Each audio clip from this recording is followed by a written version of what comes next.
Non, Dieu dit, ça c'est pas ses critères à lui. Ses critères à lui, c'est, est-ce que le Saint-Esprit guide cette personne? Si le Saint-Esprit guide la personne, on va découvrir où est-ce que le Saint-Esprit guide. Parce que la Bible dit, ceux qui sont conduits par l'Esprit sont fils de Dieu. Mais on a souvent pas vérifié, il les guide où? Où est-ce que le Saint-Esprit guide ces gens? Si on peut connaître la destination de l'endroit où le Saint-Esprit guide les gens, on peut reconnaître si c'est le Saint-Esprit qui les guide ou pas. Parce qu'aujourd'hui, beaucoup de gens disent, ah, lui aussi, il a le Saint-Esprit, prophète, il parle en langue. Eh bien, il n'y a pas de problème. Ce que tu vois, c'est la manifestation. Mais tu oublies qu'il y a aussi la direction. La plupart des gens parlent du Saint-Esprit juste au niveau de la manifestation, mais beaucoup ne parlent pas de lui au niveau de la direction. Et c'est ce qui fait mal. Jésus avait dit, le Saint-Esprit vous conduira dans toute la vérité. Mais regarde ce que les gens font. Les gens oublient que le Saint-Esprit conduit. Leur Saint-Esprit n'est que pour la manifestation. C'est-à-dire, ils voient le miracle, ils entendent le parler en langue, ils disent c'est bon. Non! Non! Ça ne suffit pas, c'est pas une preuve suffisante. Si c'était une preuve suffisante, je vous le prouverai noir sur blanc dans la Bible, que dans Matthieu 24, Jésus parle de la séduction. Et quand il parle de la séduction, il parle même des miracles qu'il y aura dans le dernier jour. Donc Jésus ne prend pas les miracles comme base fondamentale pour dire que la personne a réellement le Saint-Esprit. Il ne met pas ça comme base. Il parle de la base du Saint-Esprit, c'est sa conduite. Et quelle est la preuve? La preuve en est que Jésus lui-même, il est né par l'Esprit, il était conduit par l'Esprit. Tout son ministère était conduit par l'Esprit. Alors, ce n'est pas pour annuler les miracles, parce que les gens comprennent mal quand nous parlons de miracles, parce que Dieu est un Dieu surnaturel. Marcher avec lui impose toujours les miracles. Marcher avec lui impose toujours la gloire. Israël, par exemple, a marché avec Dieu dans le désert. Dieu a fait des miracles avec Israël. Mais regardez, Israël n'était pas conduit, ne se laissait pas conduire par Dieu. Ça, c'est deux choses différentes. On a un exemple dans la Bible. Moïse a frappé le rocher a fait couler l'eau, mais Moïse n'a pas suivi les instructions de Dieu à la lettre. Vous voyez, c'est ça la différence. Israël voit des miracles, mais il n'accède pas dans la terre promise. Parce que c'est pas les miracles qui allaient le faire entrer dans la terre promise, c'était la direction de la voix de Dieu. Alors je vais revenir sur ça en détail, parce qu'il y a la direction, il n'y a pas que le miracle. Le miracle accompagne dans la direction. C'est pourquoi la Bible dit, voici les miracles accompagneront ceux qui auront cru. Pourquoi la Bible dit accompagne ceux qui auront cru? Parce que les miracles, c'est pour les parcours. Les miracles, ce n'est pas la destination. Mais nous avons des enfants de Dieu qui font de miracles la destination. C'est-à-dire, le fait qu'il a des miracles, c'est fini. Il est arrivé. Le fait qu'il a vu que Dieu lui a donné finalement le mariage, c'est fini. Il est arrivé. La personne ne veut plus prier. Il croit que la parole de Dieu ne sert plus à rien. Il ne comprend plus rien. Et parce que les gens n'ont pas encore compris que ces parcours sur la terre, il y a une direction divine. Il y a quelque chose que Dieu a mis en place de plus profond que ce que vous voyez. Ce que vous voyez comme manifestation ne confirme pas ce qu'il y a comme fondement. Elle ne confirme pas non plus ce qu'il y a comme sémence. Elle ne confirme pas la totalité de la révélation de la pensée de Dieu. Et cet enseignement est un enseignement que vous devez suivre calmement pour comprendre ce que je suis en train de dire. Parce que ce sont des choses qui viennent avec maturité étape par étape. Il y a une destination. Mais la destination, c'est ce que l'homme devient. Pas simplement ce que l'homme obtient, mais ce que l'homme devient. Suivez-moi très bien ce que je dis. Quand Dieu a créé Adam et Ève dans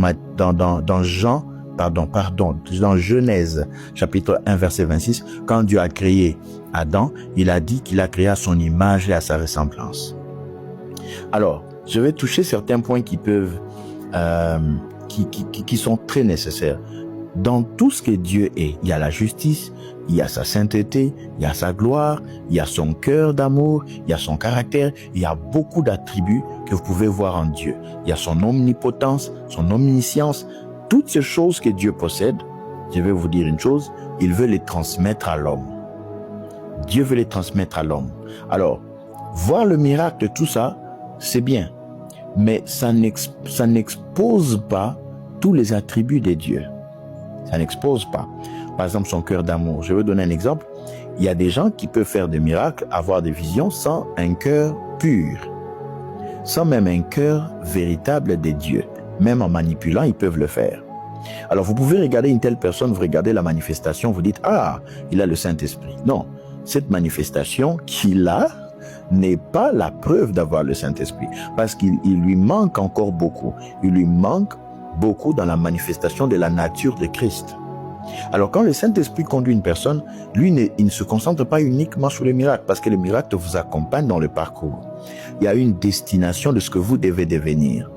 Si vous lisez dans Exode, je crois, chapitre 19, quand Dieu appelle Israël, il dit, il voulait faire d'Israël un peuple saint et un peuple qui allait avoir son sacerdoce de prêtre. Sacerdoce signifie qu'il allait les introduire dans son temple pour qu'ils soient à son service comme des sacrificateurs saints par lesquels Dieu allait réconcilier le monde avec lui. Donc Dieu avait un projet avec Israël et il fallait que Dieu expose une pensée à Israël, qu'Israël exécute cette pensée jusqu'à la fin. Il y a plein de choses à dire, ce que je suis en train de vous partager aujourd'hui.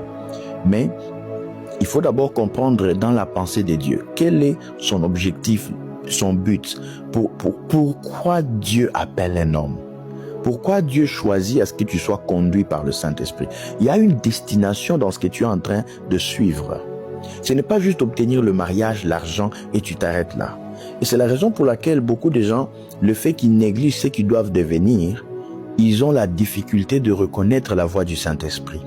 Ils ne savent pas, le Saint-Esprit, qu'est-ce qu'il veut aujourd'hui? Pourquoi? Parce que lui, il se concentre simplement sur ce que lui, il veut. Il y a des gens qui marchent avec le Saint-Esprit sur base de ce que lui-même veut. Bon, moi, j'ai besoin d'argent. Moi, j'ai besoin d'être guéri. Moi, j'ai besoin de beaucoup. C'est ça le problème. Tes yeux sont fixés sur toi et non sur Dieu. Dieu veut que tes yeux soient fixés sur sa personne. Ce que lui veut, sa volonté à lui. Quand le Saint-Esprit te guide, il te guide premièrement pour comprendre cette volonté de Dieu. Et quand l'Esprit de Dieu te guide dans la volonté de Dieu, tu vas te rendre compte que dans la volonté de Dieu, il y a ta guérison, il y a ta prospérité, il y a tout ce que tu cherches. C'est pourquoi Jésus dit dans Matthieu 6, 33, « Recherchez premièrement le royaume des cieux, tout vous sera donné. » Pourquoi il dit « tout vous sera donné » ? Parce que dans le royaume des dieux, il y a votre provision. Il y a vos questions, il y a vos demandes, il y a même vos soucis dedans. Mais malheureusement, comme nous n'arrivons pas à comprendre cette sagesse divine, nous ne choisissons pas à ce que le Saint-Esprit nous guide. Nous choisissons à ce que nous soyons guidés par nos émotions. C'est pourquoi il y a des gens parfois, ils choisissent même une église sur base de la beauté, de la réputation, mais la personne ne se laisse pas guider par le Saint-Esprit pour savoir qu'est-ce qu'il va devenir. Qu'est-ce que toi tu vas devenir? Pas physiquement simplement, mais spirituellement. Parce que c'est spirituellement que ces choses sont faites. C'est que Jésus est pour nous, c'est d'abord spirituel. Avant d'arriver sur le côté physique, c'est d'abord spirituel. Qu'est-ce que ton esprit devient spirituellement? Quelles sont les choses que Dieu a placées pour toi que tu dois posséder spirituellement? Spirituellement, il y a une richesse, il y a une position, il y a une autorité, il y a une domination, il y a des œuvres qui doivent être manifestes. Et seul le Saint-Esprit possède, a la puissance et la capacité de guider un homme vers ces choses.